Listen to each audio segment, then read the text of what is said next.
Alam nyo ba mga kaibigan? May nagtanong sa akin kung bakit ayaw ko magpagupit ng buhok. Mas pogi daw ako kapag nakagupit ako. Shoutout kay Kent Cian Flores. Sabi niya idol kung gwapo. At kay Florito Siubol Jr. Hindi daw bagay sa akin ang buhok, nagmumukha daw akong matandang hukloban. Shoutout kay Jessa Elano. Shoutout daw kay Lablab, nasa Alba, Tagus, Surigao del Sur ngayon. Kahit kontay mag-ayos daw ako ng katawan para hindi ako nagmumukhang matanda. Meron kasi akong tatlong dahilan kung bakit ayaw kong magpagupit at nais kong magpaaba ng buhok. Bago ako magsimula sa tatlong reason, shoutout muna kay Annabel A. Garcia. Akala ko Annabel Rama, hahabero lang. At kay Marijana Shane L. and Rhino. Shoutout po sa inyo.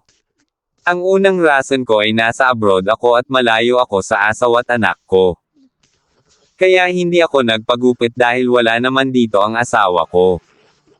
Wala naman dito ang babaeng pagpopogian ko dahil nasa Pinas siya.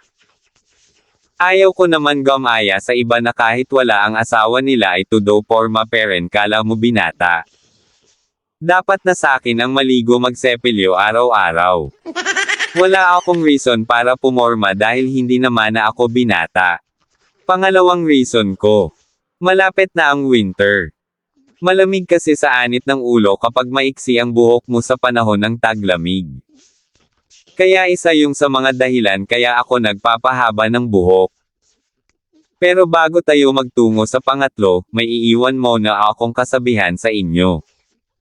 Ang tunay na kaibigan ay parang magnet yan.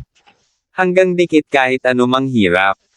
Magkadaikit na parang magnet na nilapit mo sa bakal. Pero pag ang kaibigan mo ay plastic, kahit kailan hindi didikit ang magnet. Ito na ang pangatlo. Nagpapahaba ako ng buhok dahil magbabakla na lang ako para hindi na magseselos asawa ko.